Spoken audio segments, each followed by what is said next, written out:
Jair Bolsonaro, un ex capitán del ejército de 63 años y conocido por sus frases misóginas y racistas, ganó este 28 de octubre las elecciones presidenciales en Brasil. El ultraderechista ganó con casi el 56% de los votos frente a su adversario de izquierda, Fernando Haddad. Lucía Molina es periodista de la sección de Mundo y me acompaña para conversar sobre el nuevo presidente de Brasil y sobre el país que gobernará. Lucía, Bolsonaro es defensor de la familia tradicional, de Dios y del porte de armas. ¿Cómo con este discurso antisistema obtuvo tanto respaldo de los brasileños?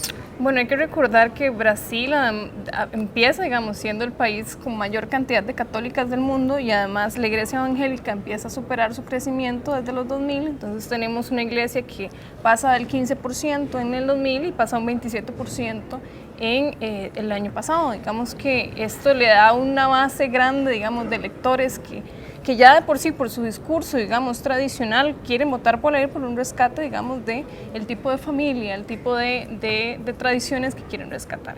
Entonces eso le da una base. Además tenemos que la democracia en Brasil realmente es muy reciente. La dictadura fue hace muy poco tiempo y hay una base de personas jóvenes que ya no tienen memoria, de lo que fue sufrir una dictadura.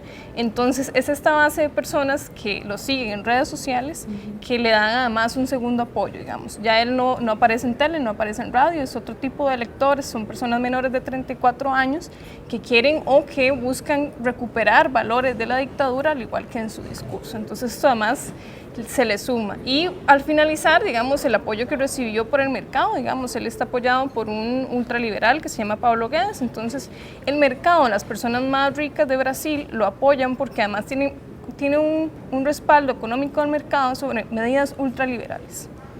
Una de las reacciones más importantes después del triunfo fue el llamado urgente que hizo Human Rights a proteger la democracia en Brasil. ¿Por qué? Bueno, es que es un candidato muy inusual y tiene declaraciones muy polémicas. Y las tuvo durante toda su campaña electoral. Es conocido por tener declaraciones racistas, misóginas, ha atacado muchísimo a la prensa. Durante elecciones se amenazaron a por lo menos 140 reporteros. Y esto preocupa muchísimo porque son síntomas de una democracia que se empieza a debilitar, de un discurso, o una retórica, como decía Human Rights, que intenta como desgastar la institucionalidad. Entonces, incluso antes de que se ganara las elecciones, sus electores o sus votantes desconfiaban del Tribunal Supremo, sus electores atacaban a la prensa, estaban intentando llamar a fraude. Entonces hay una desconfianza generalizada por instituciones del Estado que intentan garantizar el funcionamiento de una democracia. Y eso empieza como a preocupar a organizaciones que intentan también mantener y proteger personas que están involucradas en esos procesos. ¿Cómo está Brasil ahora? Hay una crisis económica muy fuerte, violencia, desempleo, corrupción. ¿Cuál es el país que se encuentra Bolsonaro para gobernar? Bueno, precisamente su discurso se respalda de esta crisis económica y se respalda principalmente de una crisis de seguridad que estaban sintiendo muchísimos brasileños. En Brasil la tasa de homicidios violentos es altísima. Estamos hablando que 60.000 personas al año usualmente son asesinadas de forma violenta y que de las 10 personas del mundo, 10 personas del mundo, una es brasileña. Estamos hablando de que ellos sufren violencia a diario, violencia y desigualdad a diario, y que además la tasa de desempleo empieza a crecer exponencialmente. 12 millones de brasileños en este momento están desempleados y tiene mucho que ver con casos de corrupción que intentaron, solventar de forma equívoca, estos o de forma sucia estos problemas y que al final fracasan precisamente porque se descubren.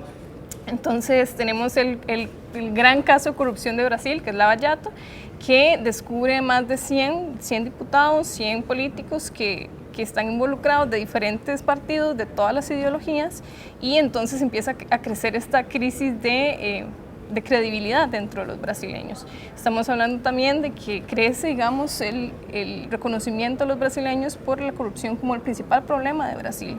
Entonces empiezan a buscar una figura nueva, una figura que les dé como una limpia, que en este caso es lo que logra Jair Bolsonaro. Logra venderse, a pesar de que él tiene 30 años, a pesar de que también tiene casos de corrupción abierta, se logra vender como una clase política nueva que empieza a limpiar Brasil de los marginales rojos, como él mismo admitió, y que busca mano dura dentro de lo que es la criminalidad. Entonces, calza todo perfectamente dentro de su retórica y esto le brinda un apoyo muy grande a todas las poblaciones que están muy desconcertadas sobre lo que están sufriendo a diario en Brasil.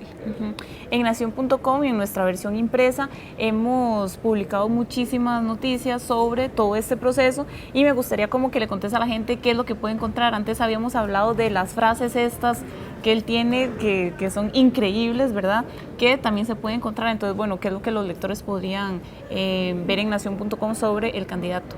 Bueno, yo les recomiendo sobre el nuevo presidente. Yo les recomendaría como que se acerquen a las semblanzas. Hay varias semblanzas sobre Jair Bolsonaro, que conozcan a profundidad quién es, cuál ha sido su trayectoria política. Él fue un diputado que se mantuvo mucho tiempo escondido y que ahora logra la candidatura inmediatamente, es la segunda fuerza electoral dentro del Congreso, y que se informen un poco sobre qué es lo que está pasando en el contexto de Brasil, quiénes son las personas detrás de Jair Bolsonaro, qué fue lo que lo catapultó, qué tienen que ver las noticias falsas en este contexto y cómo podría llegar a afectar la región, su candidatura. Entonces todo esto va a salir dentro de las noticias de Mundo y que esperen la cobertura de las próximas semanas porque vamos a seguir informando sobre qué pasa después de que llega Jair y a qué se enfrenta.